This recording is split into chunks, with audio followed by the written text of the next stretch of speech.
Antibióticos, fármacos en infecciones bacterianas.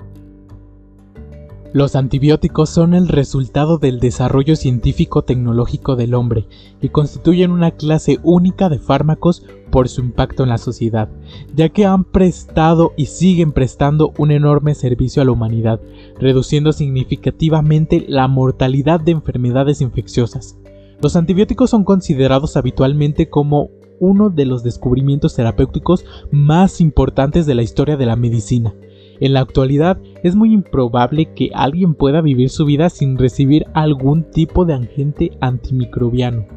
Durante gran parte de la historia se pensaba, siguiendo las enseñanzas de Hipócrates, que las enfermedades eran un producto del desequilibrio de sustancias o humores corporales. Galeno en el siglo II revolucionó la terapéutica al incorporar sustancias existentes en la naturaleza con el objeto de restaurar el balance perdido entre los humores. Los preparados galénicos no contaban con especificaciones acerca de cantidades necesarias de cada componente. La ciencia farmacéutica, que estudia la producción y las acciones de las drogas, avanzó muy lentamente en sus inicios, librada al árbitro de cada médico y, aún peor, de cada paciente en particular. El camino hacia la terapéutica moderna se inició probablemente en el siglo XVIII con la aparición del apotecario como una figura separada del médico, inicialmente en Inglaterra y Alemania. Seguramente uno de los investigadores que dio mayor impulso a esta nueva ciencia fue Paracelso, en el siglo XVIII, quien pretendió haber comprendido la esencia de la terapéutica médica. Introdujo el concepto de los métodos para la extracción de los principios activos y de las prescripciones. Paracelso pensaba que no era el conjunto de componentes de una prescripción lo que producía el efecto, sino que dentro de la prescripción existían sustancias específicas como funciones específicas. Aún más, es el primero que introdujo el concepto de dosis, requisito necesario para comprender los efectos deseados y los tóxicos para la mayoría de sustancias. La rivalidad de teorías de los galenistas y seguidores de Paracelso dominó la escena por mucho tiempo y durante más de 2 siglos. Los medicamentos en este tiempo combinaban prescripciones galénicas con detalles farmacéuticos más modernos como la dosificación y formas de prescripción. Muchos de estos preparados estaban destinados a combatir enfermedades más difundidas en ese tiempo, que nadie había logrado agrupar en una categoría común: las infecciones. No fue sino entrando en el siglo XIX cuando la teoría microbiana de la enfermedad permitiría esclarecer la causa subyacente verdadera de estas patologías, abriendo camino para la aparición de los agentes terapéuticos específicos y su revolución en la historia de la medicina. A principios del siglo XX, la expectativa de vida al nacer para el promedio de la población era de 47.3 años en los Estados Unidos de Norteamérica y 40 años en el resto de América. Hacia fines del siglo XX, esta cifra superaba los 75 años desde el punto de vista epidemiológico. El término antimicrobiano define a los productos capaces de inhibir o de matar. De inhibir como lo son los bacteriostáticos o fungistáticos, o de matar como los bactericidas y fungicidas, a cualquier tipo de microorganismo, lógicamente con espectros diferentes según la droga que estemos tratando. La palabra antibiótico, si bien sería un sinónimo de antimicrobiano, se reserva para designar los antibacterianos, ya sean compuestos naturales, sintéticos o semisintéticos. Algunos autores hacen una distinción entre ellos y denominan agentes quimioterapéuticos a los sintéticos, pero nosotros preferimos utilizar este término para designar a las drogas anticancerosas. Los antibióticos se pueden administrar por vía oral, endovenosa, intramuscular, inhalatoria o tópica. En este último caso suelen confundirse un poco con los antisépticos, aunque estos se aplican sobre la superficie corporal, mientras que los antibióticos presentan algunas de las otras opciones de administración. Es así que definimos a los antisépticos, y para que no los confundas, como productos que solo se utilizan para matar o inhibir el crecimiento de bacterias u otros organismos presentes en las superficies corporales. En cuanto a la clasificación de los antibióticos, podemos clasificarlos según su origen como biológicos, semisintéticos y sintéticos. Los biológicos se refieren a los antibióticos sintetizados por organismos vivos. Un ejemplo, las penicilinas. A los semisintéticos nos podemos referir a los antibióticos obtenidos por modificaciones químicas de antibióticos naturales. Un ejemplo es la ampicilina. Y como antibióticos sintéticos tenemos a los generados mediante síntesis química. Un ejemplo, las sulfas. Además de clasificarlos por su origen, podemos clasificarlos por su actividad sobre los microorganismos. Los antibióticos clasificados según su actividad sobre los microorganismos podemos hacerlos en 3 tipos, que serían bacteriostáticos, bactericidas y bacteriolíticos. En cuanto a los bacteriostáticos, nos referimos a los antibióticos que inhiben el crecimiento del microorganismo. Un ejemplo de esto es el cloranfenicol. A los bactericidas nos referimos a los antibióticos que matan a los microorganismos sin necesidad de destruirlos o lisarlos. Un ejemplo de estos es la vancomicina. Y los antibióticos bacteriolíticos son aquellos que matan a los microorganismos por lisis. Un ejemplo de estos es la penicilina. También podemos clasificar a nuestros antibióticos con base a su farmacocinética, farmacodinamia y estructura química. Aquí vamos a tener un poco más de grupos de clasificación. Vamos a encontrar a los betalactámicos, glicopéptidos, aminoglucósidos, macrólidos, también a las lincosaminas, streptograminas, oxazolidinonas, quinolonas, sulfonamidas y tetraciclinas. Como bien puedes observar en tu pantalla a la tabla de clasificación que hicimos para ti, vamos a tener el tipo de antibiótico con alguno de sus ejemplos, además de su origen, su actividad y espectro de actividad.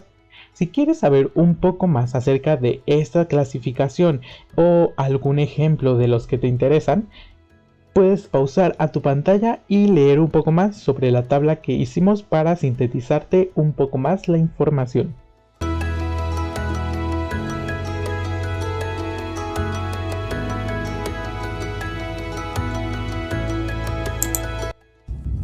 Hola, mi nombre es Ana Lucía y el día de hoy les voy a hablar acerca de los antimicrobianos que inhiben la síntesis de pared celular.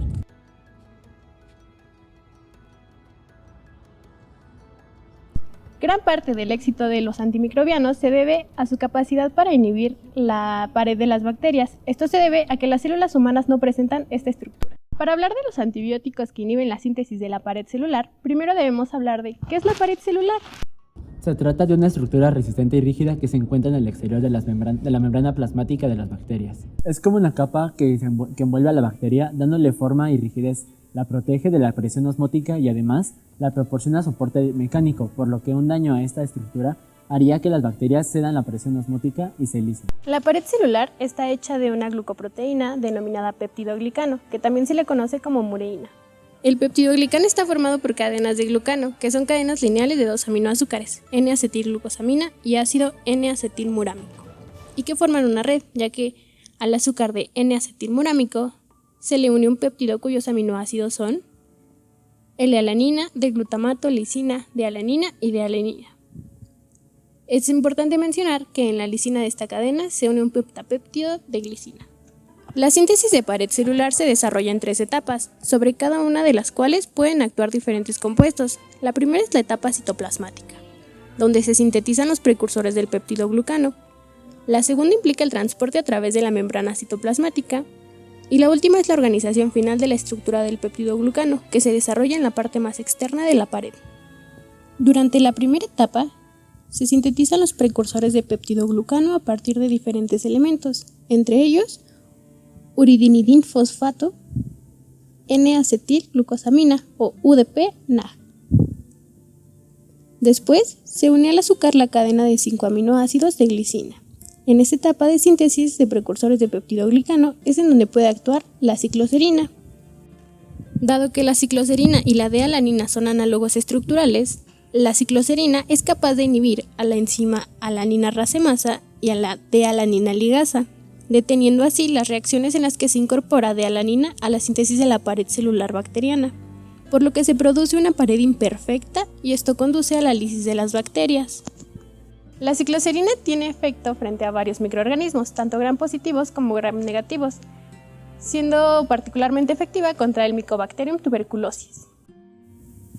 La segunda etapa de la síntesis de pared celular se desarrolla en la membrana citoplásmica y emplea un transportador lipídico que toma el precursor formado en el citoplasma y lo hace atravesar la membrana. Se trata de un fosfolípido de 55 átomos de carbono, el undecaprenil fosfato.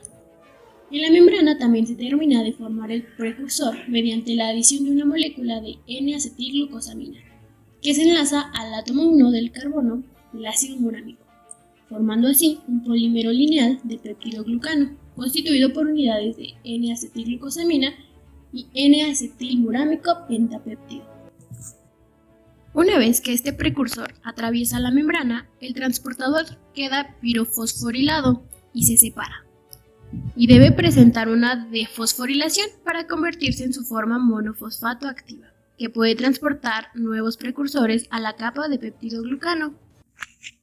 La bacitracina es un antimicrobiano que se une al transportador y bloquea su defosforilación e impide que pueda utilizarse de nuevo en el transporte de los polímeros lineales del disacárido pentapéptido a través de la membrana citoplásmica hasta la pared en formación.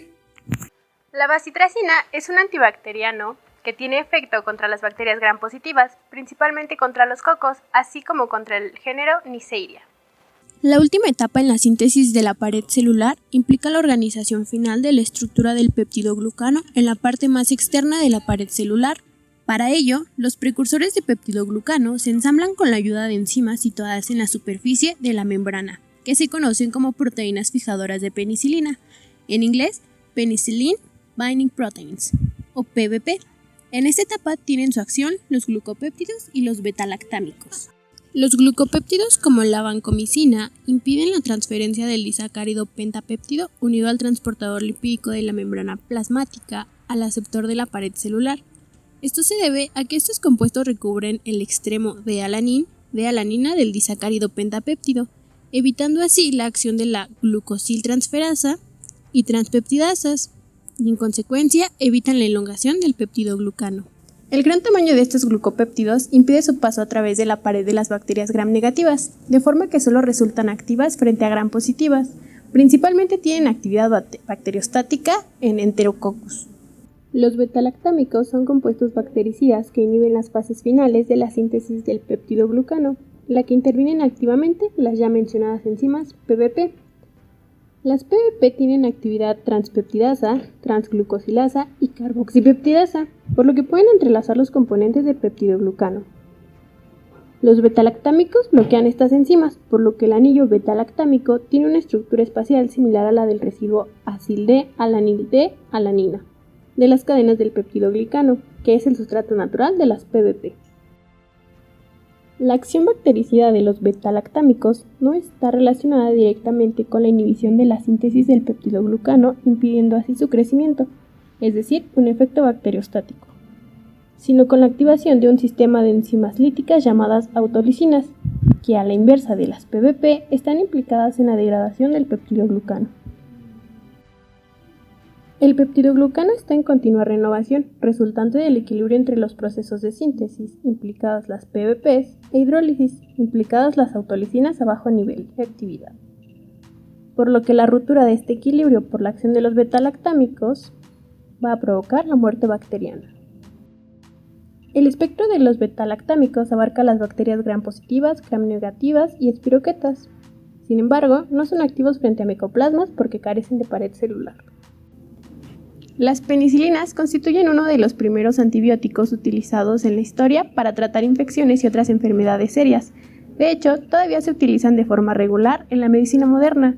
Algunos de los tipos de penicilinas que más se emplean incluyen la ampicilina, amoxicilina y flucoxacilina. La penicilina fue el primer antibiótico empleado en la medicina y su descubrimiento es atribuido a Alexander Fleming, quien junto a otros científicos médicos obtuvieron el Premio Nobel de Medicina en 1945. El descubrimiento de la penicilina ocurrió la mañana del 28 de septiembre de 1928, cuando Fleming se encontraba estudiando cultivos de bacterias en el sótano del laboratorio del Hospital St. Mary en Londres. Desde entonces, los antibióticos de penicilinas han salvado una enorme cantidad de vidas en el mundo entero. Otro ejemplo de beta-lactámicos son las cefalosporinas, que en su mayoría derivan del ácido 7-aminocefalosporánico, o nucleocefam. Son antibióticos bactericidas que interfieren en la última etapa de la síntesis de la pared celular, por unión a receptores enzimáticos situados en la cara externa de la membrana citoplasmática, es decir, las PBP.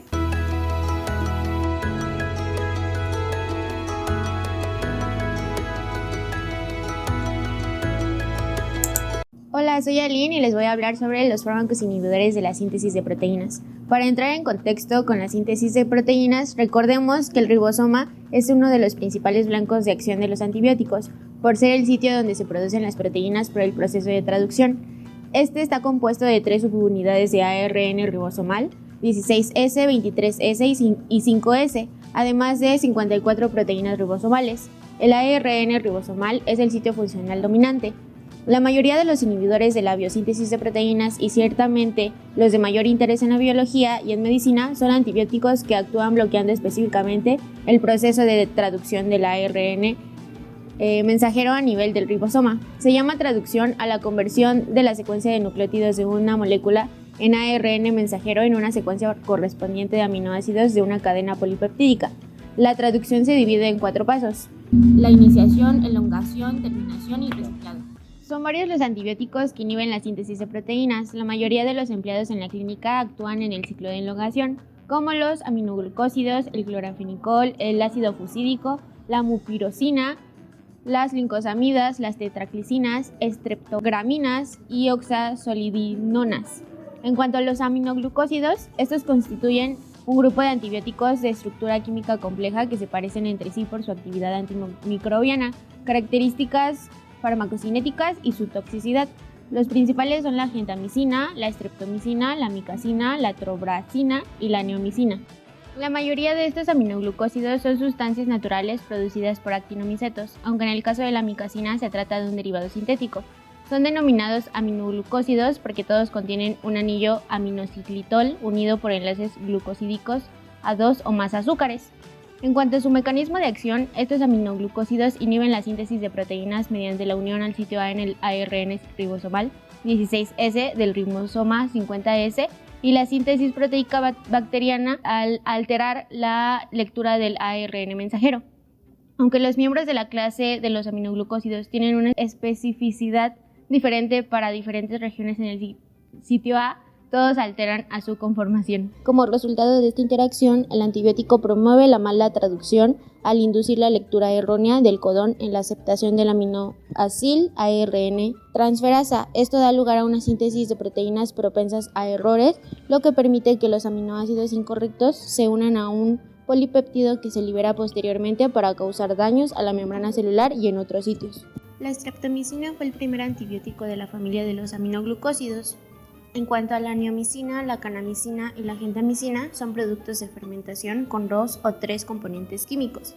La amicacina, metilmicina, divecacina e isapimicina son derivados semisintéticos del producto natural. Todos los aminoglucósidos comparten propiedades físicas, químicas y farmacológicas parecidas. Actualmente es rara su utilización como droga única y su fortaleza reside en la capacidad de generar efecto sinérgico cuando se administran junto a otros antibióticos, especialmente los beta-lactámicos y glucopéptidos. En cuanto a la farmacocinética de estos aminoglucósidos, se suelen administrar por vía intravenosa, por vía intramuscular y en esta vía se absorban por completo y se logran niveles plasmáticos máximos a los 30 o los 120 minutos de su administración. Estos fármacos se absorben mínimamente desde el aparato digestivo y la aplicación tópica de aminoglucósidos sobre piel inflamada produce absorción mínima o nula. Se ha usado la inhalación, sobre todo en pacientes con fibrosis quística, y estas tienen una unión baja proteínas, aproximadamente el 10%, y una solubilidad alta en agua, por lo que se distribuyen libremente en los espacios vasculares y en los espacios intersticiales de la mayoría de los tejidos. Por lo antes mencionado, se consiguen concentraciones adecuadas de estos antibióticos en la mayoría de los líquidos corporales. Estos entran con facilidad en el líquido sinovial, de forma que las concentraciones en el mismo solo son algo inferiores a las séricas. La administración parenteral de aminoglucósidos da lugar a una concentración baja de droga activa en las secreciones bronquiales, además de que atraviesan con dificultad la barrera hematoencefálica, pero sí atraviesan la placenta y llegan a concentraciones útiles en el suero fetal. Los aminoglucósidos se eliminan principalmente a través del riñón, sin modificaciones mediante filtración glomerular. Menos del 1% se elimina por heces y el 1% por saliva.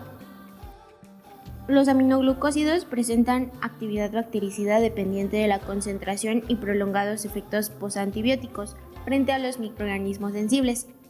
Estos son activos sobre varios microorganismos gram positivos y negativos, particularmente sobre las enterobacterias. La actividad antimicrobiana de los aminoglucósidos generalmente es sinérgica con la de los beta-lactámicos en infecciones por bacilos gram negativos, o con estos y con los glucopéptidos en infecciones por cocos gram positivos, dado que requieren de transporte activo, es decir, un metabolismo aerobio, para ingresar a la célula bacteriana. No son activos frente a bacterias anaeróbicas. En cuanto al uso clínico de este tipo de fármacos, se los indica en infecciones por micobacterias atípicas, brucelosis, colangitis, fibrosis quística, diverticulitis, endocarditis, endoftalmitis, meningitis, enfermedad inflamatoria pélvica, peste, neumonía hospitalaria, sinergia en infecciones por gram positivos e infecciones urinarias.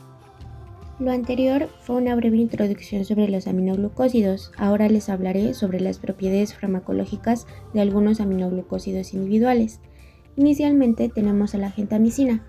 Es el aminoglucósido de primera elección debido a su menor costo y actividad confiable contra todos los aerobios gram negativos menos resistentes. Las preparaciones de gentamicina están disponibles para su administración parenteral, oftálmica y tópica. La dosis intramuscular o intravenosa que suele recomendarse de sulfato de gentamicina es de los 5 a los 7 miligramos por kilogramo al día, administrados en 30 a 60 minutos, y las concentraciones plasmáticas máximas de este fármaco fluctúan entre los 4 a 10 miligramos por mililitro. En el caso de una dosis, 1.7 miligramos por kilogramo cada 8 horas y 16 a 24 miligramos por mililitro en el caso de dosis de intervalos prolongados, de 5 miligramos por kilogramo una vez al día. Otro de los aminoglucósidos es la micacina. El espectro de la actividad antimicrobiana de este fármaco es el más amplio del grupo y debido a su resistencia a muchas de las enzimas que inactivan los aminoglucósidos, la micacina desempeña un papel especial en el tratamiento inicial de infecciones bacilares gram negativas nosocomiales graves en hospitales donde la resistencia a la gentamicina y a la trovamicina se ha convertido en un problema importante. Este fármaco es menos activo que la gentamicina contra los enterococos y por lo mismo no debe usarse para este tipo de organismos. Además de que es importante señalar que la micacina no tiene actividad contra la mayor parte de las bacterias anaerobias gram positivas. El fármaco se absorbe rápidamente después de la inyección intramuscular y las concentraciones máximas en plasma se aproximan a los 20 microgramos por mililitro después de la inyección de 7.5 miligramos por kilogramo. Otro dato importante es que al igual que los otros aminoglucósidos, la micacina causa ototoxicidad, pérdida de la audición y nefrotoxicidad. Otro aminoglucósido es la streptomicina. Este fármaco se usa para el tratamiento de ciertas infecciones inusuales, por lo común en combinación con otros agentes antimicrobianos, y por lo general tiene menos actividad que otros miembros de la clase contra los bacilos aerobios gram negativos, además de que la streptomicina se puede administrar mediante inyección intramuscular profunda o por vía intravenosa. Más adelante hablaremos sobre el tratamiento de la tuberculosis con este fármaco, pero antes de esto deberemos saber que la streptomicina ha sido reemplazada por gentamicina en la mayoría de las indicaciones, porque la toxicidad de la gentamicina es sobre todo renal y reversible, mientras que la streptomicina es vestibular e irreversible. Como efecto adverso tenemos que la administración de streptomicina puede producir disfunción del nervio óptico, lo que incluye escotomas que se presentan como una ampliación del punto ciego. Continuamos con otro aminoglucósido que se trata de la neomicina. Este fármaco es un antibiótico de amplio espectro, ya que los microorganismos susceptibles por lo general son inhibidos por concentraciones de los 10 microgramos por mililitro o menos. La neomicina se usa ampliamente para la aplicación tópica en diversas infecciones de la piel y las membranas mucosas, pero la administración oral de neomicina, por lo general en combinación con eritromicina base, se ha empleado sobre todo para la preparación del intestino para cirugía. Este fármaco administrado por vía oral se absorbe poco en el tracto gastrointestinal, aproximadamente un 97% de una dosis oral de neomicina no se absorba y se elimina sin cambios en las heces, y la porción que sí se absorbe se excreta por el riñón. Uno de los efectos tóxicos más importantes de la neomicina es la ototoxicidad y nefrotoxicidad, y como consecuencia de esto, este fármaco ya no está disponible para la administración parenteral. Por último, de este grupo de aminoglucósidos tenemos a la paramomicina, también conocida como aminocidina, y se trata de un aminoglucósido estructuralmente relacionado con la neomicina. Este fármaco tiene actividad antibacteriana similar a otros aminoglucósidos, pero tiene una actividad antiparasitaria en particular notable. Al igual que otros aminoglucósidos, tiene poca absorción sistémica cuando se administra por vía oral. Esta característica se explota para lograr altas concentraciones luminales en el tratamiento de enfermedades parasitarias intestinales. Este está disponible como cápsulas orales e indicado para el tratamiento de la amebiasis intestinal, y también se utiliza para el tratamiento de la criptosporidiosis intestinal y la giardiasis, que puede ser particularmente difícil de tratar en pacientes inmunocomprometidos. La paramomicina administrada por vía oral se asocia con toxicidad gastrointestinal relacionada con la dosis, que incluye náuseas, dolor abdominal y diarrea. Otro de los fármacos inhibidores de la síntesis de proteínas es la tetraciclina. Este actúa inhibiendo la síntesis de proteínas mediante la unión a la subunidad ribosomal 30S de las bacterias. Este fármaco penetra por difusión pasiva en bacterias gram negativas a través de canales formados por las porinas en la membrana celular externa y por transporte activo que bombea la tetraciclina a través de la membrana citoplasmática. La tetraciclina es un agente bacteriostático con actividad frente a una gran variedad de microorganismos gram positivos, gram negativos, bacterias atípicas, treponemas, micobacterias y protozoos.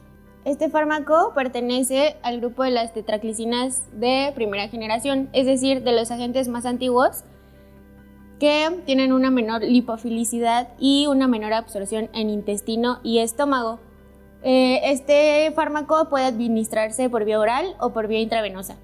Como las tetraclicinas forman complejos no absorbibles con iones metálicos como calcio, magnesio, hierro y aluminio, su absorción se reduce en presencia de leche, algunos antiácidos y suplementos de hierro. Las tetraciclinas se distribuyen ampliamente por todo el cuerpo, incluyendo la orina y la próstata. Se acumulan en las células reticuloendoteliales del hígado, el vaso y la médula ósea, y en los huesos, la dentina y el esmalte de los dientes que no han salido. La tetraciclina forma complejos no absorbibles con iones metálicos como lo son el calcio, el magnesio, hierro, aluminio, y su absorción se reduce en presencia de leche, algunos antiácidos y suplementos de hierro. La mayoría de las tetraciclinas se eliminan principalmente por el riñón, aunque también se concentran en el hígado, se excretan en la bilis y se reabsorben parcialmente a través de la recirculación enterohepática. Cantidades comparables de tetraciclina, es decir, entre un 20 y 60%, se excreta en la orina dentro de las 24 horas después de la administración oral o intravenosa. La tetraciclina se considera como una droga de elección en clamidiosis, rickettsiosis, brucelosis, neumonías atípicas, borreliosis y cólera. Son antibióticos alternativos en casos de sífilis, paludismo y leptospirosis. No están indicadas en niños menores de 8 años ni durante el embarazo o la lactancia.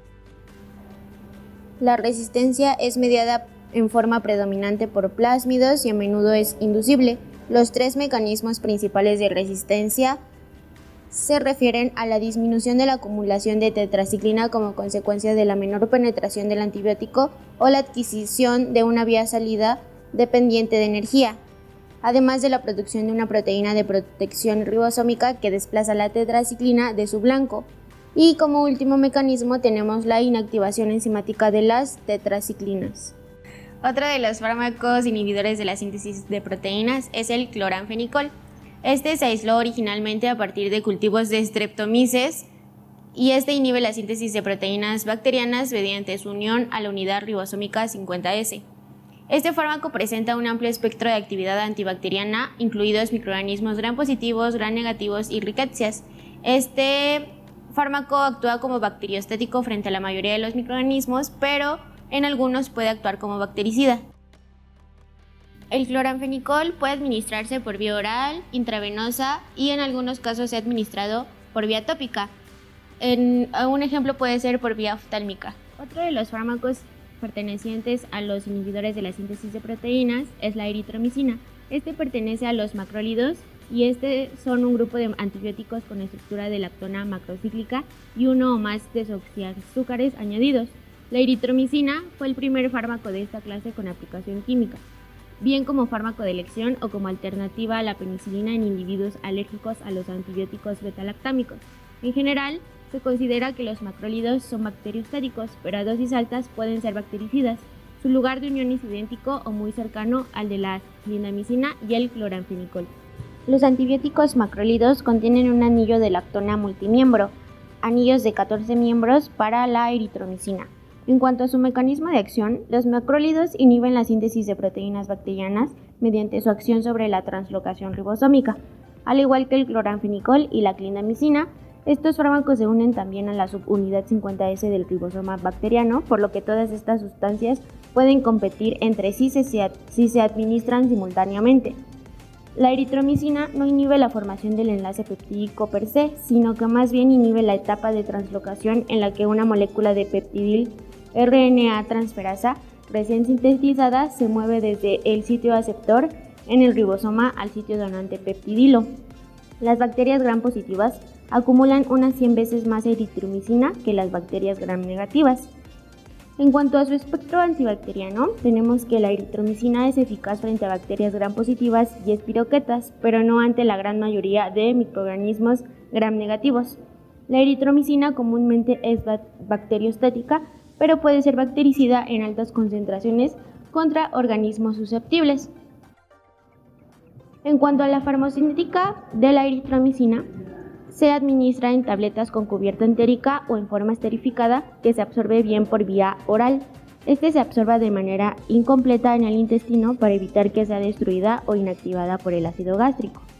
En cuanto a su distribución, esta eritromicina penetra rápidamente en la mayoría de los tejidos, pero no atraviesan la barrera hematoencefálica ni tampoco llega en cantidad suficiente al líquido sinovial. La semivida plasmática de la eritromicina es de unos 90 minutos. Este fármaco se difunde con facilidad en los fluidos intracelulares y alcanza actividad antibacteriana en prácticamente todos los sitios, excepto en el cerebro y el líquido cefalorraquídeo. La unión a proteínas es de alrededor del 70 al 80% en el caso de la eritromicina base, y este fármaco sí cruza la placenta y las concentraciones del fármaco en el plasma fetal son aproximadamente del 5 al 20%. Y las concentraciones en la leche materna son entre un 50% de las detectadas en el suero. En cuanto al metabolismo de la eritromicina, esta se inactiva parcialmente en el hígado y se concentra en hígado y se excreta en las bilis. En cuanto al uso clínico de este fármaco, se reserva para el tratamiento de infecciones potencialmente mortales, por ejemplo la meningitis, infecciones por rickettsias, en sujetos que no pueden optar por alternativas más seguras debido a la resistencia o alergias. Este fármaco también ha sido un fármaco alternativo para el tratamiento de infecciones relativamente menores de la piel y los tejidos blandos o resistentes a la penicilina. También es utilizado en la enfermedad de difteria, ya que la eritromicina es muy efectiva durante 7 días en infecciones agudas o para erradicar el estado del portador de la difteria. además de que también es utilizado en el tratamiento de la tosferina, ya que la eritromicina es el fármaco más indicado para tratar a las personas con la enfermedad por Bacillus pertussis y para la profilaxis después de la exposición de miembros de la familia y contactos cercanos. Otro de los fármacos inhibidores de la síntesis de proteínas es la lincomicina. Esta pertenece al grupo de las lincosamidas y este fármaco está formado por un aminoácido unido a una aminoazúcar. La clindamicina es el resultante de la modificación química de esta droga y posee una mayor potencia antibacteriana y una mejor absorción después de la administración por vía oral. Estas dos son bases débiles hidrosolubles cuando se administran en forma de sales. La lincomicina se comercializó como clorhidrato para su uso parenteral y la clindamicina como clorhidrato para su uso en cápsulas y como palmitato para preparar la suspensión pediátrica. El éster fosfato se emplea por vía intramuscular y endovenosa. También este fármaco está disponible como solución tópica, gel, loción, espuma, crema vaginal o como óvulo vaginal. En cuanto a la farmacocinética de la lincomicina, algunos estudios han mostrado una buena penetración de las lincosamidas en la mayoría de los tejidos. La clindamicina prácticamente no atraviesa la barrera hematoencefálica ni siquiera en presencia de meninges inflamadas. La concentración ósea es particularmente elevada si se compara con la sérica. La mayor parte de la droga se metaboliza en el hígado para dar productos con actividad antibacteriana variable, y la actividad de la clindamicina en las heces persiste durante al menos 5 días después de 48 horas de administración parenteral y se asocia a una reducción importante de la población de bacterias sensibles en el colon que dura hasta 14 días. Su mecanismo de acción de la lincomicina es que es un inhibidor de la síntesis de proteínas bacterianas al antagonizar las peptidiltransferasa, enzima que añade un resto peptídico unido al RNA transferasa al siguiente aminoácido. También se cree que se inhibe la translocación de los ribosomas y evita la disociación del peptidil RNA transferasa del ribosoma bacteriano, al unirse reversiblemente al punto P de la subunidad 50 del ribosoma. Por este motivo, la lincomicina es fundamentalmente bacteriostática, si bien puede ser bactericida cuando se encuentra en concentraciones elevadas, y al igual que los macrólidos, la lincomicina tiene tendencia a acumularse en los macrófagos siendo transportada a lugares de la infección. En cuanto a las interacciones de este fármaco es que posee unas ciertas propiedades bloqueantes neuromusculares que pueden ser potenciadas por otros bloqueantes neuromusculares, por lo que se tomarán las precauciones adecuadas. Se ha comprobado un antagonismo in vitro entre la lincomicina y la eritromicina y se recomienda no administrar ambos antibióticos concomitantemente. La lincomicina presenta incompatibilidades de tipo químico con ampicilina, penicilina G sódica, carbenicilina, colistina, difenilhidantoína, streptomicina, hidrocortisona, kanamicina, novobiosina, proteínas y sulfadiazina. Cabe esperar incompatibilidad de la lincomicina clorhidrato con soluciones alcalinas o con fármacos inestables a un pH ácido. La lincomicina se utiliza preferentemente en infecciones del aparato respiratorio tales como amigdalitis, faringitis, bronquitis, neumonía, sinusitis, en difteria con tratamientos coadyuvantes con la antitoxina, infecciones de la piel y tejidos blandos tales como furuncolisis, antrax, abscesos, acné nudoloquístico o pustular, infecciones del tracto urinario causadas por microorganismos gram positivos, como un ejemplo son los estafilococos, estreptococos y neumococos. Además que también es utilizado en infecciones de huesos y articulaciones, tales como osteomielitis, enfermedad que constituye una de las principales indicaciones de la lincomicina por su gran penetrabilidad en el tejido óseo.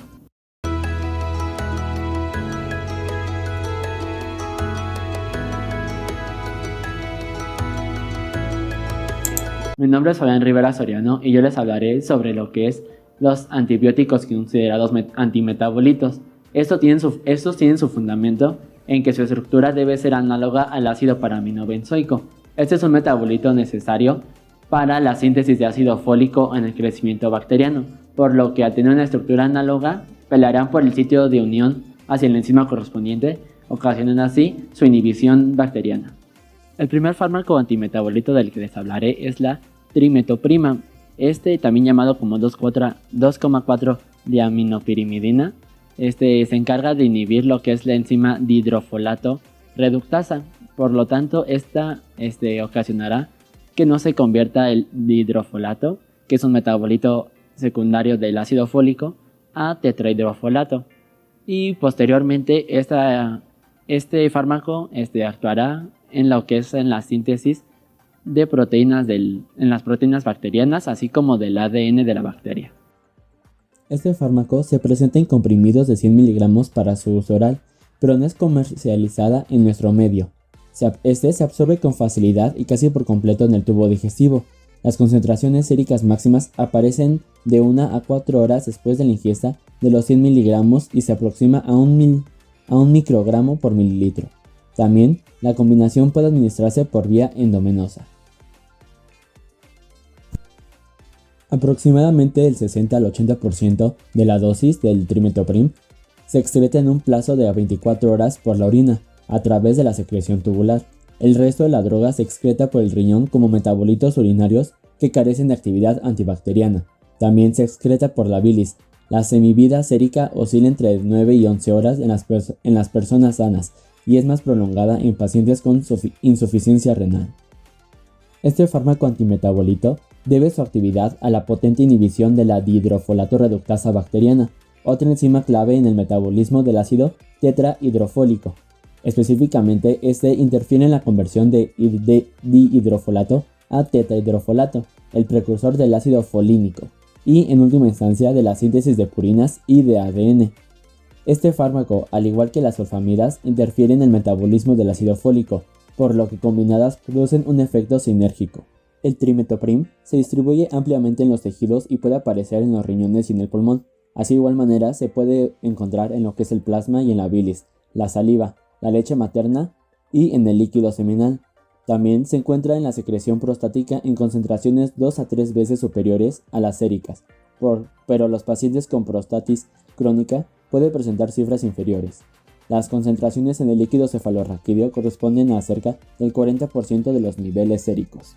El trimethoprim presenta un aspecto antibacteriano moderadamente amplio, actuando sobre cocos gram positivos y cocos y bacilos gram negativos aeróbicos, en especial sobre enterobacterias.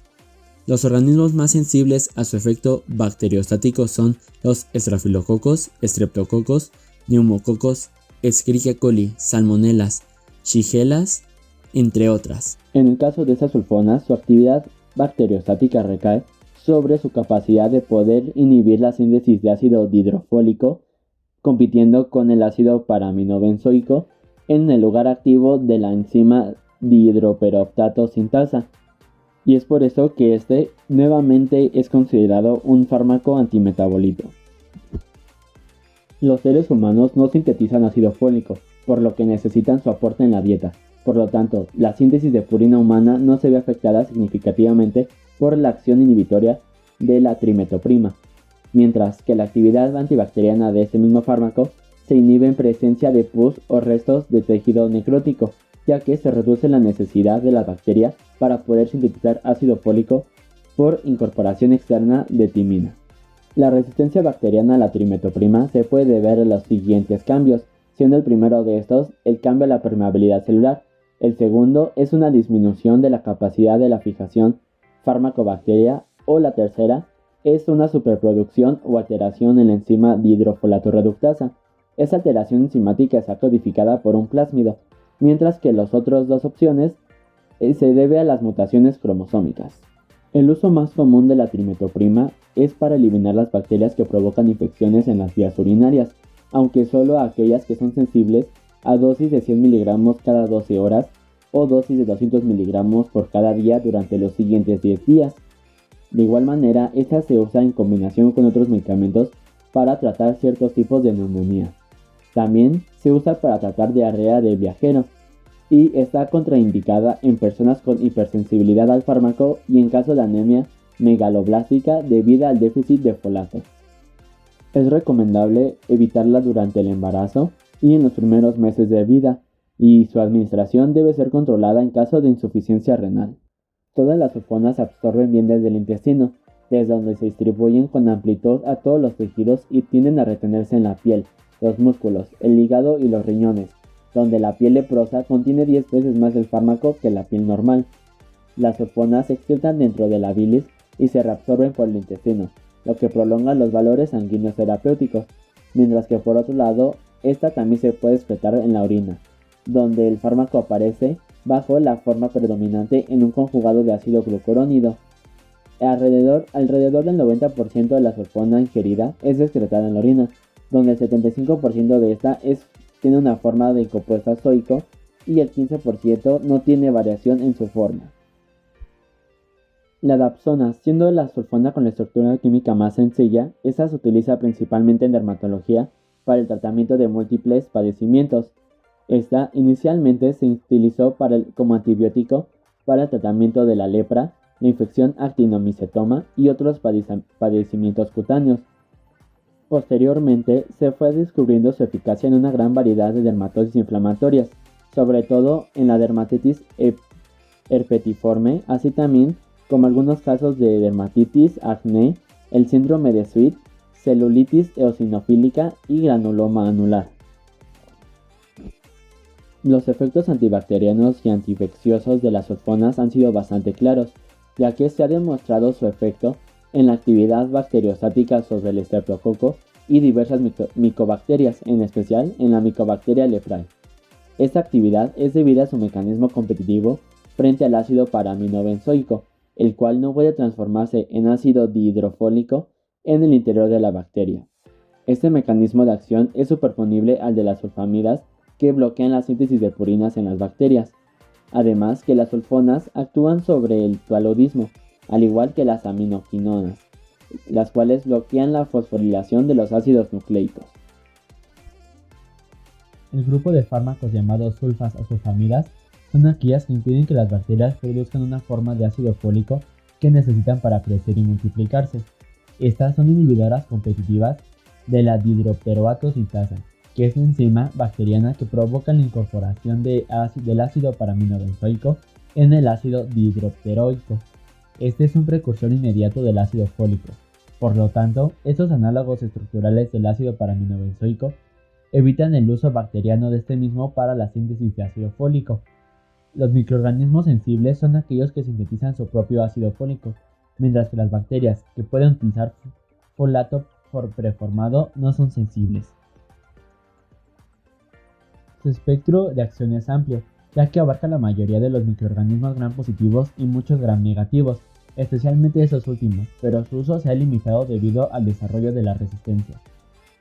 Entre las bacterias que son sensibles a las sulfas se encuentra la nocardia, la clamidia y algunos protozoarios, mientras que algunas bacterias entéricas tales como la Escherichia coli, la salmonella, las shigellas y enterobacterias también pueden ser inhibidas. De acuerdo con su tiempo de excreción, las sulfas se clasifican de la siguiente manera: de acción corta, media o intermedia, larga, ultralarga o de escasa absorción. Las de acción corta se excretan por la orina en concentraciones altas y por ello se usan en el tratamiento de infecciones urinarias. Las primeras sulfas de acción corta, como la sulfapiridina y su metabolito acetilo, se usan poco hoy en día debido a la cristaluria que originan por su baja solubilidad, mientras que la sulfadiazina es la más usada, aunque es también poco soluble en la orina, mientras que la sulfadimidina y el sulfafurazol y sus derivados acetilo son muy solubles. Las sulfas de acción media, como el sulfametoxazol, no originan altas concentraciones en la orina. Este es un congénere cercano del sulfisoxazol, pero sus porcentajes de absorción entérica y excreción urinaria son menores. Normalmente se emplea para las infecciones sistémicas y del tracto urinario, pero debe tomarse precauciones para evitar su cristaluria, debido a la alta proporción de la forma acetilada, la cual es relativamente insoluble del fármaco en la orina. Las sulfamidas de acción larga, como la sulfadimetoxina, sulfametoxidiazina y la sulfametoxipiridiazina, y las de acción ultralarga, como la sulfadoxina y la sulfametopiracina, no originan tampoco altas concentraciones en la orina y raramente causan cristaluria. Las sulfamidas que se excretan más lentamente del organismo es más común que desarrollen reacciones adversas como el síndrome de Stevens-Johnson. Habitualmente las sulfamidas se administran por vía oral y ocasionalmente por vía intravenosa, como es el caso de la sulfadiazina, mientras que en otras ocasiones se puede administrar de manera tópica, como es el caso de la sulfadiazina argéntica. Las sulfamidas que se absorben por vía digestiva lo hacen con rapidez en el estómago e intestino delgado, En general, estas se distribuyen bien por todo el organismo y alcanzan concentraciones cercanas al 80% de los niveles séricos en el líquido sinovial, pleural o peritoneal. Las sulfamidas se unen de modo variable y reversible a las proteínas, y los niveles alcanzados en los líquidos orgánicos están inversamente relacionados con el grado de unión a ellas. Estas pueden atravesar la barrera placentaria y alcanzar la sangre fetal y, de igual manera, el líquido amniótico, por lo que pueden ocasionar efectos tóxicos. Las sulfamidas se metabolizan en el hígado principalmente por acetilación, aunque también puede darse por la glucuronoconjugación y la oxidación. Sus metabolitos no tienen actividad antibacteriana. En el caso del sulfametaxol y las sulfaceacinas, estas tienen una vida media de alrededor de 11 a 24 horas, pero en el caso de algunas sulfamidas de eliminación lenta, estas pueden tener una vida media superior a las 50 horas. Las sulfamidas comprenden los siguientes fármacos, en los que se encuentra la mafenida, la sulfacetamida, sulfamediacina, sulfadoxina, sulfametisol, sulfametoxazol, sulfanilamida, sulfisoxazol y la sulfametoxazol. La resistencia a las sulfamidas se presenta con cierta facilidad. De hecho, se ha observado que entre el 20 y el 40% de las bacterias han logrado obtener resistencia ante estas, incluyendo lo que son los estrafilococos, enterobacterias, meningitis, pseudomonas, shigelas, streptococos, entre otros. Cabe destacar que el meningococo, con el más del 80% de las cepas, son resistentes. Los microorganismos desarrollan resistencias por diferentes mecanismos hacia las sulfamidas. En el primer caso, se debe a mutaciones cromosómicas espontáneas. En otro caso, se debe a transferencia de plásmidos. En el primer caso, resulta una superproducción del ácido paraminobenzoico, como es en el caso del Staphylococcus aureus, o a un cambio estructural de la tetradihidropteroico sintasa, reduciendo su afinidad por las sulfamidas, como es el caso de la Escherichia coli. Las resistencias por factores R en la estructura química son más frecuentes que las anteriores, sobre todo las que se deben a una disminución de la permeabilidad celular a las sulfamidas y de la producción de enzimas resistentes a la acción de estos fármacos. Muchas veces ocurren simultáneamente varios de estos mecanismos. La resistencia no es cruzada con otros fármacos antiinfecciosos, aunque sí entre las diferentes sulfamidas. Otro antibacteriano es el sulfametaxol. El sulfametaxol es una sulfonamida químicamente relacionada con el sulfoxazol. Se le considera dentro del grupo de las sulfonamidas de absorción y eliminación rápida, aun cuando su absorción entérica y su eliminación renal son ligeramente más lentas que las observadas con el sulfaxazol. Este fármaco, al igual que otras sulfonamidas, tienen acción antibacteriostática importante sobre algunas bacterias gram positivas como lo son streptococos, estrafilococos, neumococos, bacilos de anthrax y así también como algunas bacterias gram negativas como gonococos, meningococos y otros tipos de cocos. Normalmente este fármaco no se vende o se encuentra en lo que es en presentación sola y se junta con lo que son con otros antimetabolitos como es el trimetoprim y otras sulfonamidas. La teoría más aceptada sobre el mecanismo de acción de las sulfonamidas, como es el caso del sulfametaxazol, es la postulada por Woods-Fields, basada en el antagonismo competitivo del ácido paraminobenzoico y las sulfonamidas, que propone que estos fármacos interfieren con la utilización normal del ácido paraminobenzoico por la bacteria. La síntesis de folato o ácido fólico es esencial para la bacteria, ya que esta sustancia es fundamental en la síntesis de proteínas. Las sulfonamidas compiten con el ácido paraminobenzoico por la sintetasa del dihidroperoptato, acción que inhibe la síntesis del ácido fólico. Por lo anterior, puede deducirse que las bacterias sensibles a las sulfonamidas, como el sulfametaxazol, serán aquellas que tienen que sintetizar su propio ácido fólico, y que las bacterias que no requieren ácido fólico o bien utilizan el preformado no resultan afectadas por el sulfametaxazol. El sulfametaxazol se absorbe bien a través de la pared intestinal, por lo que su vía de administración ordinaria es la oral. Los niveles plasmáticos máximos se observan de 2 a 3 horas después de su administración, y con la dosis terapéutica habitual de 800 miligramos se producen concentraciones plasmáticas de 40 a 60 microgramos por mililitro. Una fracción importante del sulfamethoxazol se une a las proteínas plasmáticas y la fracción libre se distribuye en todo el organismo, aun cuando sus concentraciones tisulares son modestas. Su vida media biológica en los adultos es de aproximadamente 10 horas, mientras que en los recién nacidos es más prolongada y es de 5 a 9 horas en los niños con edad comprendida entre los 1 y los 12 meses. Un porcentaje importante del medicamento se metaboliza en el hígado y en la orina se han encontrado metabolitos hidroxilados, que pueden ser activos, mientras que metabolitos conjugados no son los inactivos. Aproximadamente el 20% se elimina por la orina sin cambios y un 65% es de forma acetilada, relativamente insoluble, por lo que existe el riesgo de formación de cristales en las vías urinarias, especialmente si el pH de la orina es bajo.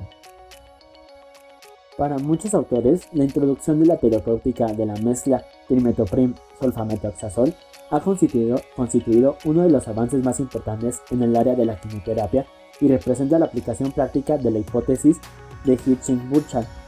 En relación a los mecanismos de acción descritos, el efecto final de los componentes de esta mezcla es privar a las bacterias de las coenzimas folato, acción que suspende la síntesis de purinas, perimidininas y aminoácidos, que dan lugar a un efecto bacteriostático y bactericida aumentado. La acción sinérgica de la mezcla ocurre en diversas proporciones y es óptima en una relación 1:20 trimetoprim-sulfamethoxazol. El sulfamethoxazol, como ya se mencionó anteriormente, inhibe de forma competitiva la utilización del ácido paraaminobenzoico en la síntesis de dihidrofolato que se produce en la célula bacteriana, produciendo bacteriostasis, mientras que el trimetoprim inhibe de forma reversible la dihidrofolato reductasa bacteriana, una enzima activa de la ruta metabólica del folato, que convierte dihidrofolato en tetrahidrofolato. Dependiendo de las condiciones, el efecto podría ser bactericida. Así, trimetoprim y sulfamethoxazol bloquean dos etapas consecutivas en la biosíntesis de purinas y por lo tanto ácidos nucleicos esenciales para muchas bacterias. Esta acción produce una potenciación marcada en la actividad in vitro entre los dos agentes. La mezcla trimetoprim con sulfamethoxazol se absorbe rápida y completamente en el tracto gastrointestinal. En los individuos en ayunas, los niveles plasmáticos máximos se alcanzan entre las 2 y 3 horas después de la ingestión oral. Las concentraciones individuales son equivalentes a las descritas en las secciones anteriores, mientras que la distribución en el organismo de la mezcla es equivalente a la distribución de los componentes individuales. Debe recordarse que el sulfamethoxazol penetra pobremente a los tejidos, mientras que el trimetoprim se difunde ampliamente en riñones, hígado, pulmones y vaso, de tal manera que las concentraciones de trimetoprim son más elevadas en estos órganos que en la sangre, y que el cociente trimetoprim-sulfamethoxazol es mayor en esos tejidos y presenta variaciones importantes de tejido a tejido. La biotransformación y la eliminación renal de ambos compuestos sigue los caminos señalados. Se ha demostrado que en los casos de función renal normal, las concentraciones urinarias de trimetoprim y sulfamethoxazol libres son mayores a 50 microgramos por mililitro. El uso extenso de esta mezcla de fármacos en los últimos años ha hecho aparente su eficacia terapéutica en numerosas infecciones. Actualmente a esta mezcla se le considera como el tratamiento de elección en las infecciones del tracto urinario provocadas por cepas de patógenos susceptibles a sus componentes. Esto debido a que tanto el trimetoprim como el sulfamethoxazol se eliminan por la orina en concentraciones más elevadas que las observadas en la sangre.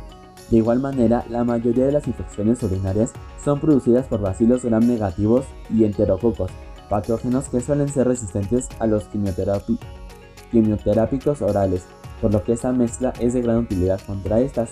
Por otro lado, la gran mayoría de los patógenos responsables de las infecciones urinarias son sensibles a las concentraciones de trimetoprim-sulfamethoxazol que se logran en la orina con las dosis habituales, mientras que aun cuando un porcentaje importante de las cepas bacterianas que se desarrollan en el tracto urinario, especialmente en los casos crónicos y recurrentes, estas son resistentes a las sulfamidas solas, pero estas son sensibles al trimetoprim, mientras que la actividad trimetoprim aumenta considerablemente en presencia del sulfamethoxazol, por lo que es aún más eficiente para este tipo de infecciones.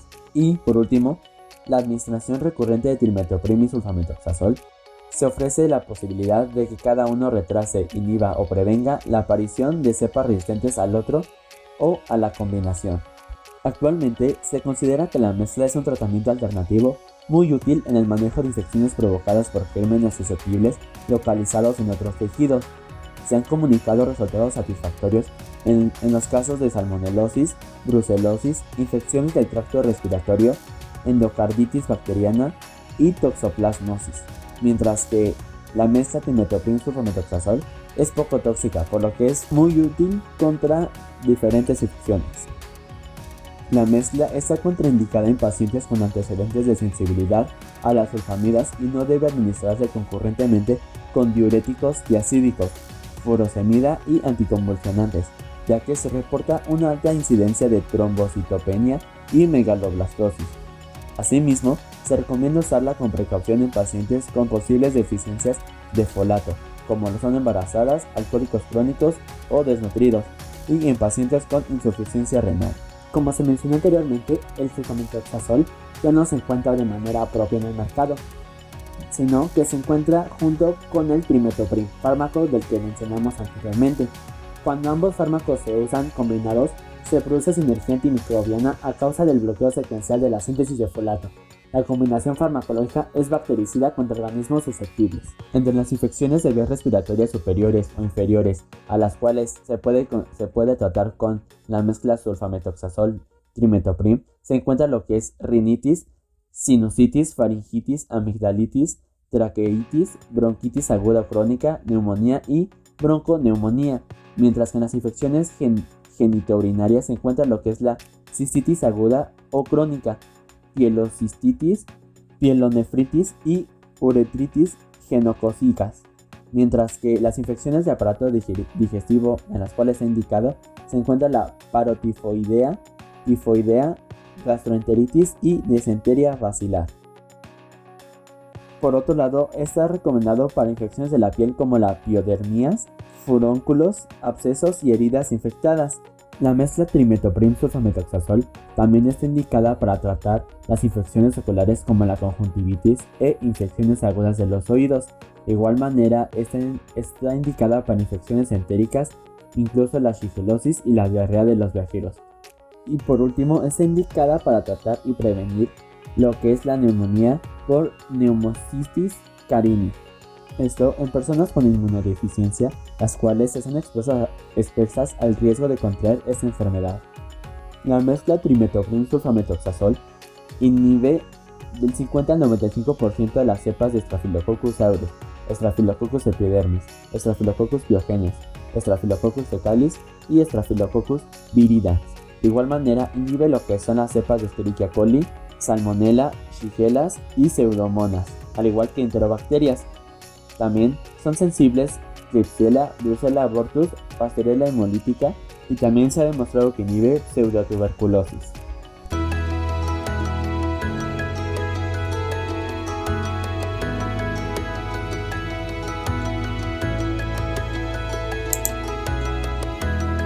Hola, mi nombre es Gabriela Migueles y yo soy estudiante de la carrera Químico Farmacéutico Industrial. Yo les voy a hablar acerca de la membrana plasmática. La membrana plasmática cumple con funciones importantes para la vitalidad de la bacteria. Estas funciones incluyen el actuar como una barrera de permeabilidad selectiva, así controlando la composición del medio interno celular.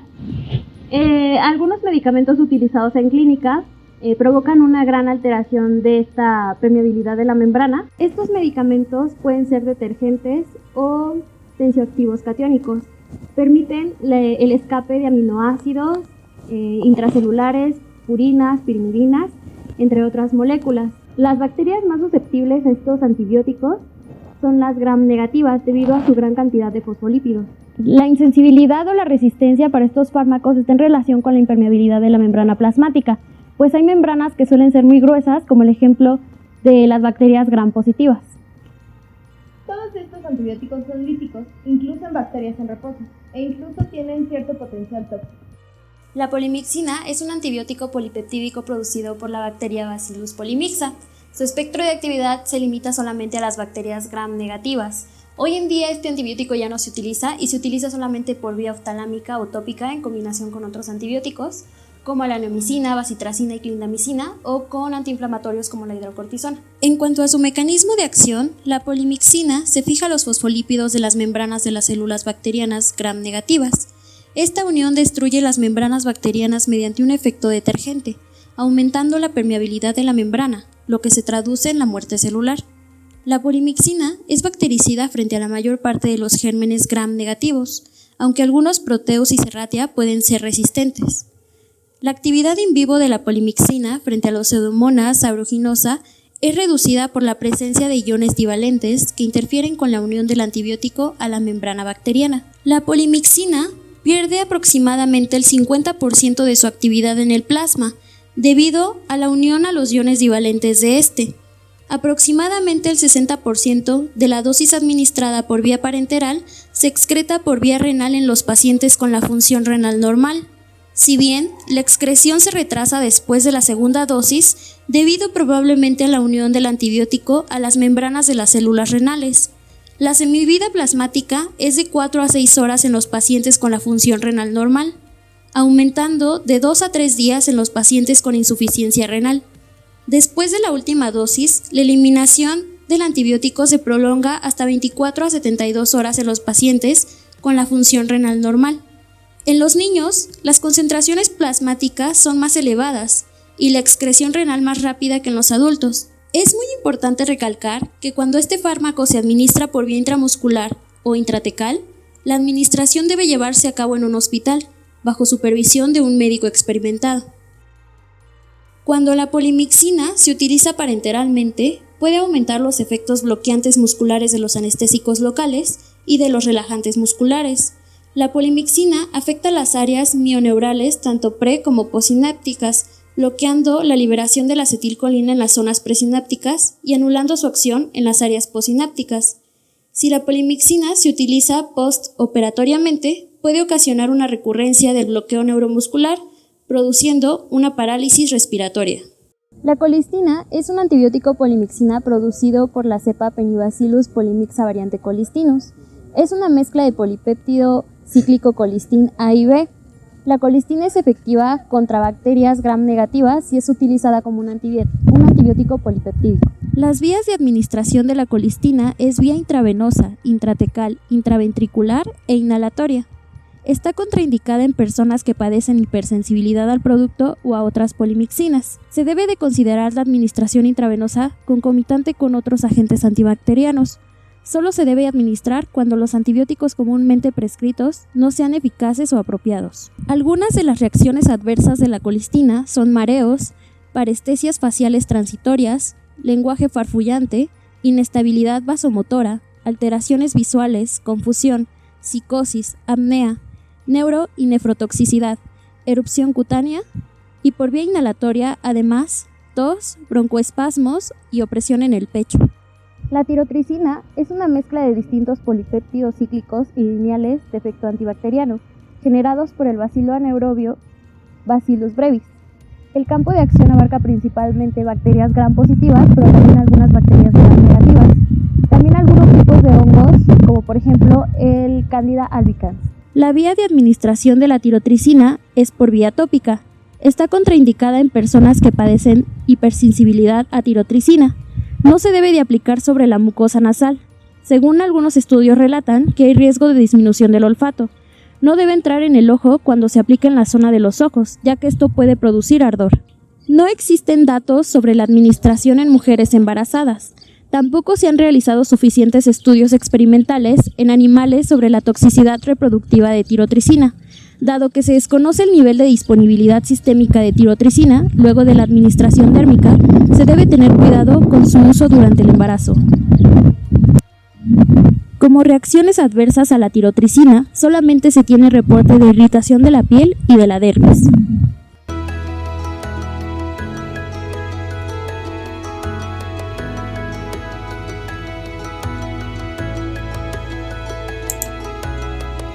Hola, yo soy Arexelis y les voy a hablar acerca de los antimicrobianos para el tracto urinario.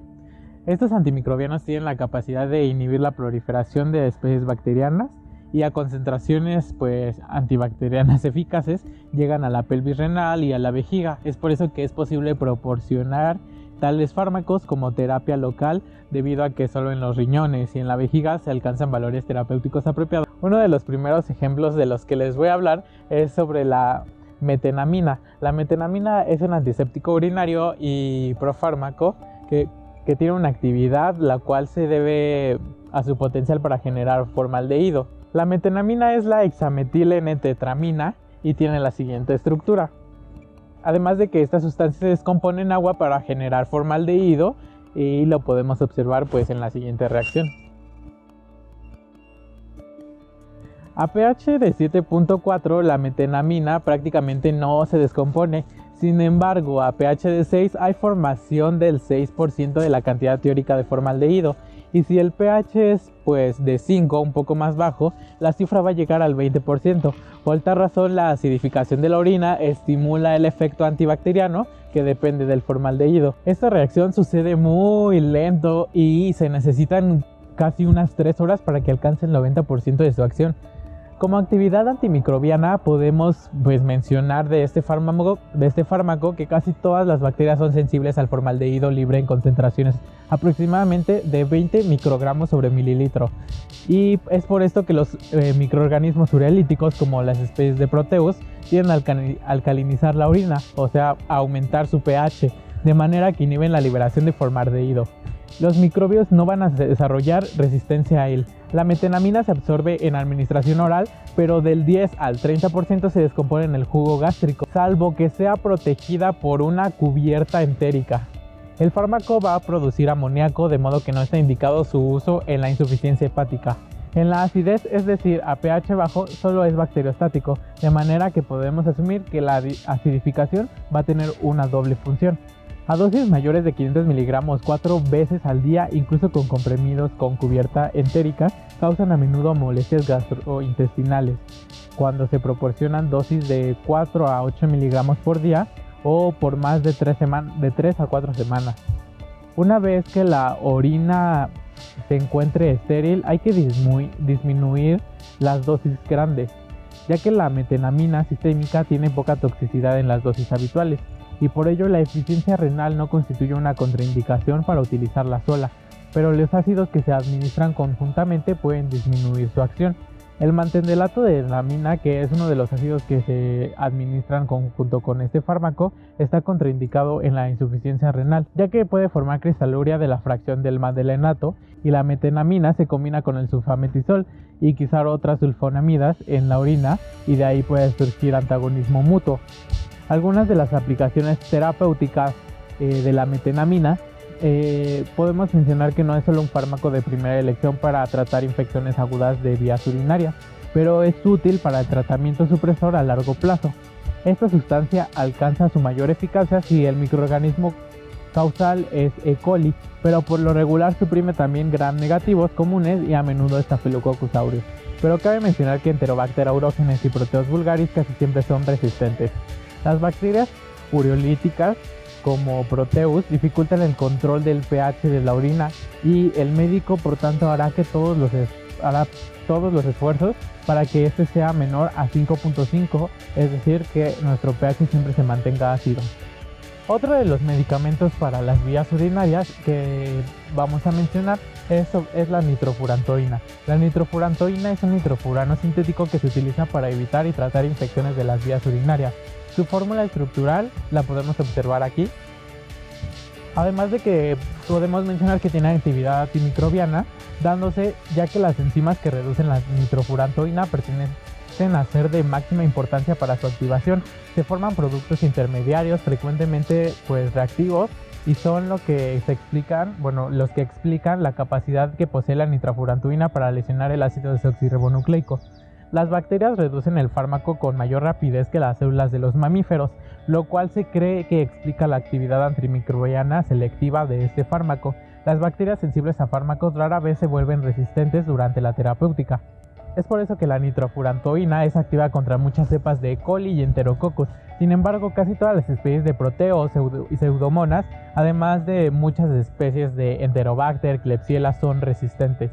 Este medicamento es bacteriostático contra casi todos los microorganismos sensibles en concentraciones de 32 microgramos por mililitro o menos. y es bactericida en concentraciones mayores o iguales a 100 microgramos por mililitro. La actividad antibacteriana es mayor en orina ácida. En cuanto a la farmacología y toxicidad de la nitrofurantoína, podemos saber que la nitrofurantoína oral se absorbe de forma rápida y completa en las vías gastrointestinales. La variante macrocristalina de este fármaco se absorbe y excreta con mayor lentitud. No se alcanzan concentraciones antibacterianas después de las dosis orales recomendadas porque el medicamento se elimina pronto y la semivida plástica de la nitrofurantoína es de 0.3 a 1 hora aproximadamente, y en promedio el 40% del producto de la nitrofurantoína se excreta por la orina sin modificaciones. La dosis promedio de nitrofurantoína genera una concentración de orina de 200 microgramos por mililitro aproximadamente, y tal cantidad pues es soluble en un pH mayor a 5, pero la orina no debe alcalinizarse porque disminuye la actividad de un antimicrobiano. La velocidad de excreción guarda una velocidad directa con la eliminación de la creatinina, de manera que los individuos con función glomerular deficiente puede disminuir la eficacia de este fármaco y aumentar la toxicidad sistémica. La nitrofurantoína da la orina de color pardo, por eso es importante mencionar esta característica al paciente. Los efectos adversos pues más frecuentes de este fármaco son náuseas, vómito, diarrea, y pues el preparado microcristalino es el mejor tolerado. A veces se observan diversas reacciones de hipersensibilidad, como son los escalofríos, la fiebre, leucopenia, granulocitopenia, anemia hemolítica, la cual es relacionada pues normalmente con deficiencia de deshidrogenasa de glucosa 6-fosfato. La hepatitis crónica activa también es un efecto adverso frecuentemente, pero es grave. Es por eso que también se denomina a la neumonía aguda con fiebre, escalofríos, tos, disnea, dolor retroesternal, infiltración de campos pulmonares, eosinofilia, las cuales pueden surgir en cuestión de horas o días de haber emprendido el tratamiento, aunque este cuadro muestra involución horas después de interrumpir el uso del fármaco. A veces también ocurren reacciones subagudas más insidiosas y que se dan en pacientes que emplean el medicamento por tiempo prolongado. Llega a presentarse usualmente fibrosis pulmonar intersticial, que al parecer se debe a la generación de radicales de oxígeno a causa del ciclo redox del medicamento en el pulmón. Los ancianos son especialmente sensibles a la intoxicación de la nitrofurantoína en los pulmones.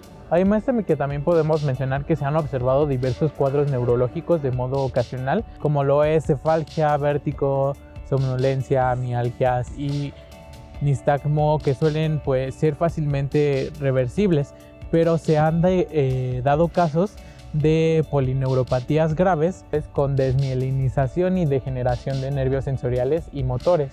El resultado de esto va a comprender signos de desvenación y atrofia muscular.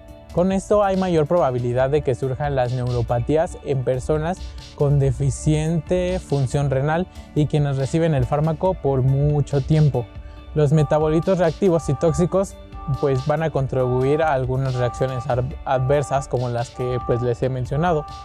La dosis de nitrofurantoína oral en adultos es de 50 a 100 miligramos 4 veces al día y con los alimentos y a la hora de acostarse normalmente. Otro régimen diario puede ser también de 5 a 7 miligramos por kilo del peso dividido en 4 fracciones y que no rebase los 400 miligramos al día. La dosis diaria en niños cambia y esta va a ser de 5 a 7 miligramos por kilo del peso del paciente, pero también puede llegar a 1 miligramo por kilo del peso de la terapéutica a largo plazo. El ciclo terapéutico no debe ser mayor a 14 días y la repetición de los ciclos debe estar pues separada por periodos, en el que en el periodo entre cada administración de medicamento debe haber un periodo sin uso de este, y además de que no se debe recibir nitrofurantoína en personas embarazadas con deficiencia en la función renal y a niños menores de 1 mes de edad. La nitrofurantoína ha recibido aprobación únicamente para el tratamiento de infecciones de las vías urinarias causadas por microorganismos con sensibilidad probada en ella. En la actualidad, la resistencia bacteriana a nitrofurantoína es más frecuente que la resistencia a las fluoroquinonas y al trimenoprim-sulfametazol, lo que la hace un fármaco de segunda línea para la terapéutica de infecciones de las vías urinarias. La nitrofurantoína tampoco se recomienda para el tratamiento de la pielonefritis o la prostatitis, sin embargo resulta eficaz para la profilaxia de infecciones recurrentes en las vías urinarias. Otro de los fármacos que es importante mencionar es la fenanzopiridina. El clorhidrato de fenanzopiridina no es un antiséptico urinario, sin embargo posee una acción analgésica en las vías urinarias y alivia síntomas de disuria, polipiluria, ardor y urgencia en la micción. Las dosis usuales de 200 miligramos 3 veces al día, además de que cabe mencionar que es un compuesto de colorantes azoicos y da a la orina pues un color naranja o rojizo. Es por eso que es importante mencionar al paciente. Además que la fenanzopiridina, hasta el 10% de los enfermos se presentan pues, alteraciones en las vías gastrointestinales, pero estas pueden evitarse si el fármaco se administra con los alimentos. La fenanzopiridina se comercializa desde 1925 y se vende tanto en receta como sin receta a partir de 1951. No obstante, por esto, la FDA, como parte de su programa de revisión de medicamentos que se venden sin receta, OTC, está evaluando pues, los productos que contengan menos de 200 miligramos de fenanzopiridina para establecer si son analgésicos urinarios seguros y eficaces. Además de que el resultado de esta evaluación definirá la venta de este medicamento sin receta en los Estados Unidos. Los productos que contienen 200 miligramos de fenanzopiridina se venden únicamente con receta, pero su presencia en el mercado quizá también se modifique cuando la FDA tome pues, la decisión final de este análisis. Otro de los fármacos de los cuales les voy a hablar, que forman parte de los antimicrobianos para el tracto urinario, es el ciprofloxacino. Este fue una de las primeras fluoroquinolonas. Y para pues entrar un poco en contexto, la primera generación de las fluoroquinolonas está representada por el ácido nalidixídico, registrado en 1962, y desde entonces las modificaciones de su estructura han dado como resultado generaciones subsecuentes que han mejorado su cobertura contra agentes gram positivos, debido a que el mecanismo de acción de las quinolonas es diferente a la de las penicilinas, las cefalosporinas, aminoglucósidos, macrólidos y además de las tetraciclinas. Los microorganismos resistentes a estos antimicrobianos, antibióticos, pueden ser susceptibles al grupo farmacológico de las quinolonas. El ciprofloxacino es una de las fluoroquinolonas de segunda generación y es primordialmente activo contra los gram negativos y algunos microorganismos gram positivos. En la tercera generación pues podemos agrupar al levofloxacino, gemifloxacino y catifloxacino, y como cuarta generación tenemos al moxifloxacino. La clasificación completa pues la puedes ver en esta tabla. El ciprofloxacino fue una de las primeras fluoroquinolonas y se prescribe para tratar o prevenir pues, determinadas infecciones bacterianas, ya que tiene un amplio espectro según el nivel de actividad. Este es una fluoroquinolona de segunda generación, como se los había comentado, y por eso, pues, por lo tanto, tiene mayor actividad ante microorganismos gram positivos, incluida las pseudomonas aeruginosa. También es activo contra pues, algunos otros patógenos atípicos. Tiene actividad moderada ante gram positivos y prácticamente nula ante anaerobios. Este fármaco tiene más de 29 años de registro y uso en México. El ciprofloxacino, con actividad pues, bactericida, actúa a nivel intracelular inhibiendo la DNA quirasa. Es la enzima bacteriana pues, esencial en la duplicación, transcripción y pues, reparación del ADN bacteriano. Su espectro antimicrobiano incluye a Citrobacter jejuni, Enterobacter locae, Escherichia coli, Klebsiella pneumoniae, entre otros microorganismos. Además, podemos mencionar que de esta cantidad administrada, hasta el 80% se absorbe por vía oral y los alimentos van a retardar, pero no van a disminuir la absorción. Y solo una porción se va a unir a proteínas plasmáticas. Alcanza concentraciones altas en piel, grasa, músculo, hueso y cartílago. Se metaboliza en hígado, que es en donde se va a formar pues, varios metabolitos activos y se va a eliminar por vía renal, y su vida media es aproximadamente de unas 4 horas.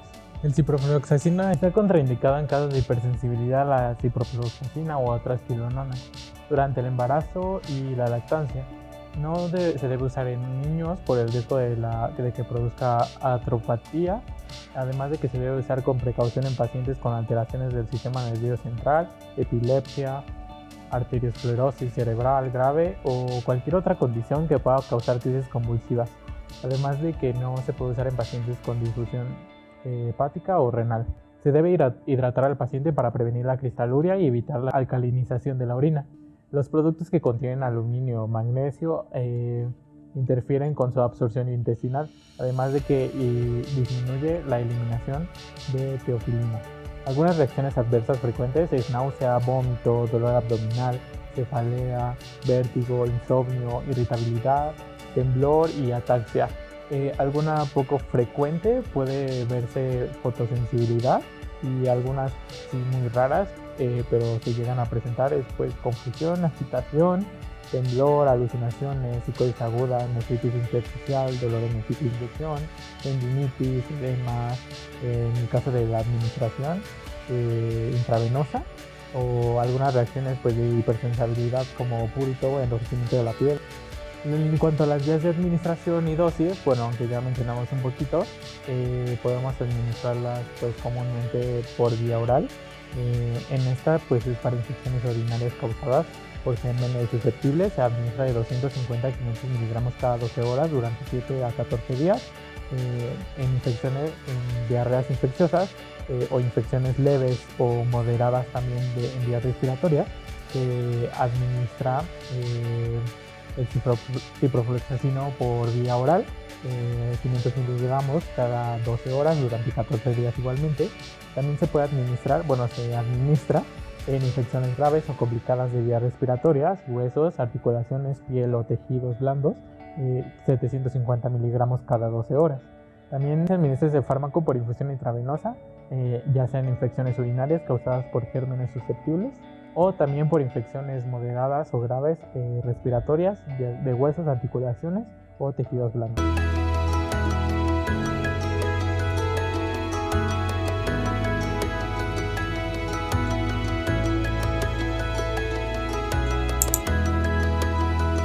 Hola, mi nombre es Debbie Arlet, especialista en tuberculosis. Y se preguntarán, ¿qué es la tuberculosis? Esta es una enfermedad infecciosa potencialmente seria que afecta principalmente a los pulmones.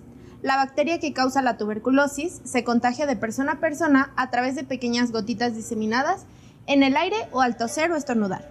Las infecciones por tuberculosis comenzaron a aumentar en 1985, en parte a causa de la emergencia del VIH, el virus que causa el SIDA. El VIH debilita el sistema inmunitario de la persona. Esto hace que ya no pueda combatir la bacteria de tuberculosis. En Estados Unidos, a causa de programas de control estrictos, la tuberculosis comenzó a desaparecer en el año de 1993, pero sigue siendo un motivo de preocupación. Muchas cepas de tuberculosis son resistentes a los medicamentos más utilizados para tratar esta enfermedad. Las personas con tuberculosis activa deben tomar muchos tipos de medicamentos por meses para deshacerse de la infección y prevenir la resistencia a los antibióticos. Si bien tu cuerpo puede hospedar la bacteria que causa la tuberculosis, generalmente tu sistema inmunitario evita que te enfermes. Es por esto que los médicos distinguen entre tuberculosis latente y tuberculosis activa. La tuberculosis latente es cuando estás infectado de tuberculosis, pero la bacteria en tu organismo está en estado inactivo y no presenta síntomas. La tuberculosis latente también es llamada tuberculosis inactiva o infección por tuberculosis, y no es contagiosa. También se puede convertir en tuberculosis activa, por lo que el tratamiento es de suma importancia. La tuberculosis activa, también llamada enfermedad de tuberculosis, puede contagiarse a otras personas. Se puede manifestar semanas o años después de la infección por esta bacteria de tuberculosis. Con el tiempo, algunos microorganismos causantes de la tuberculosis desarrollaron la capacidad de sobrevivir a pesar de los medicamentos. Esto se debe en parte a que las personas no toman los medicamentos según las indicaciones o no completan su tratamiento. Las cepas de tuberculosis resistentes a los medicamentos aparecen cuando el antibiótico también no es efectivo o no mata a todas las bacterias. Las bacterias sobrevivientes se hacen resistentes a ese medicamento y con frecuencia también a otros antibióticos. Ahora les voy a hablar acerca de algunos de los antibióticos más utilizados para el tratamiento quimioterapéutico de la tuberculosis. La isoniazida es una droga sintética con actividad antimicrobiana de administración oral o intramuscular. Es bactericida frente a micobacterias en crecimiento por inhibición de la síntesis de ácidos micólicos de la pared. No debe utilizarse sola por las posibilidades de selección de mutantes resistentes. Puede producir hepato y neurotoxicidad. Puede administrarse con precaución en embarazadas con tuberculosis activa. Este fármaco es un antituberculoso bactericida de primera línea en el tratamiento de la tuberculosis. Es un antituberculoso bactericida de primera línea en el tratamiento de la tuberculosis, actuando fundamentalmente frente a M. tuberculosis y a M. bovis. El etambutol es una droga sintética de administración oral considerada como un antibiótico antituberculoso de primera línea, aunque su rol principal es la prevención de la aparición de resistencia a otras drogas. Se distribuye en todo el cuerpo, incluso en el líquido cefalorraquídeo. El etambutol actúa inhibiendo las enzimas arabinosiltransferasas implicadas en la biosíntesis del arabinogalactano. La resistencia ocurre por mutaciones puntuales en dichas enzimas. La principal toxicidad del etambutol es la neuropatía. No se han comprobado efectos de etambutol sobre el feto, por lo que su uso estaría autorizado durante el embarazo. El etambutol se descubrió en 1961 entre los compuestos sintéticos estudiados de forma selectiva en busca de actividad antituberculosa. Es habitual incluir el etambutol como cuarta droga junto con la isoniazida, la rifampicina y la piraminacida en la terapia inicial contra la tuberculosis, antes de disponer de la sensibilidad de la cepa infectante. Etambutol protege contra la aparición de resistencia a rifampicina y suele usarse en los regímenes terapéuticos para los pacientes con cepas resistentes a la isoniazida. También a los pacientes que son resistentes a la rifampicina y a otros. El etambutol está disponible como clorhidrato de etambutol en comprimidos. El etambutol es bacteriostático in vitro o dentro de los macrófagos. En general, la resistencia primaria al etambutol es baja. Actúa previniendo la aparición de mutantes resistentes a otras drogas en el tratamiento antituberculoso. Sin embargo, las tasas de resistencia al etambutol de hasta el 80% en cepas resistentes a isoniazida y rifampicina en Nueva York estarían indicando que su utilidad en este aspecto podría ser limitada. Las rifamicinas actúan inhibiendo la ARN polimerasa dependiendo de ADN y deben de ser utilizadas en combinación con otras drogas debido a su alta frecuencia de mutación. El mecanismo de resistencia más importante es precisamente la mutación de la subunidad beta de la enzima. Son drogas lipofílicas que atraviesan la barrera hematoencefálica, la placenta y llegan a la leche materna. Se concentran muy bien en huesos y especialmente son antibióticos con muy buena penetración intracelular. La rifampicina es una de las drogas de primera línea para el tratamiento de la tuberculosis y se emplea en infecciones de Staphylococcus como complemento en infecciones también por bacilos gram negativos multiresistentes. Las rifampicinas fueron descubiertas en 1959 como una mezcla de 5 sustancias provenientes de cultivos de fermentación de amilocaptosis. La rifampicina SB fue la primera empleada en humanos en 1963. Unos años más tarde fue reemplazada por la rifampicina, de mejor biodisponibilidad y mayor actividad frente a bacterias gram positivas y negativas. La rifampicina se emplea en combinación con otros antibióticos para diversos tipos de infecciones, por su propiedad de ingresar a células humanas y fundamentalmente como droga de primera línea para el tratamiento de tuberculosis. Las rifampicinas más recientes tienen menos interacciones medicamentosas y una mejor farmacocinética, lo que permite emplear ciclos de tratamiento más cortos para la tuberculosis. Algunas de las rifampicinas más recientes tienen un espectro de actividad más amplio.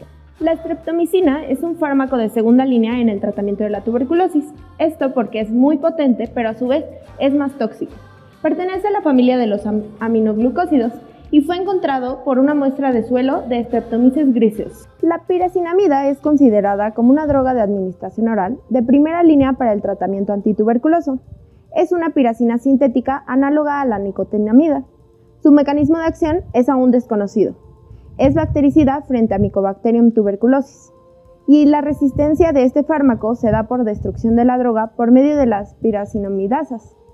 Los efectos secundarios pueden ser más frecuentes, presentándose como náuseas y vómitos. Puede generar hepatotoxicidad, reacciones de hipersensibilidad y no debe usarse en el embarazo, a menos de que sea con precaución. La eficacia conseguida con una administración intermitente la convierte en una droga adecuada para los tratamientos supervisados. La piracinamida está disponible en comprimidos y se administra por vía oral en una o en 2 dosis fraccionadas. La piracinamida es bactericida frente a Mycobacterium tuberculosis. Es activa contra microorganismos semilatentes en medio ácido, como el que existe en los fagocilomas intracelulares. No debe administrarse sola por el riesgo de aparición de resistencia. La resistencia primaria se observa en menos del 1% de las cepas, pero casi el 50% de las cepas de M. tuberculosis son resistentes a la isoniazida y a la rifampicina. La cicloserina es un antibiótico antituberculoso de segunda línea. Inhibe la síntesis de la pared celular de cepas susceptibles de bacterias gram positivas y gram negativas, así como de Mycobacterium tuberculosis. La tasa de resistencia primaria de M. tuberculosis a cicloserina es inferior al 1%. La cicloserina, a su vez, se usa en el tratamiento de tuberculosis pulmonar y extrapulmonar activa resistente a terapia de primera línea. Esto en asociación con otros fármacos antituberculosis.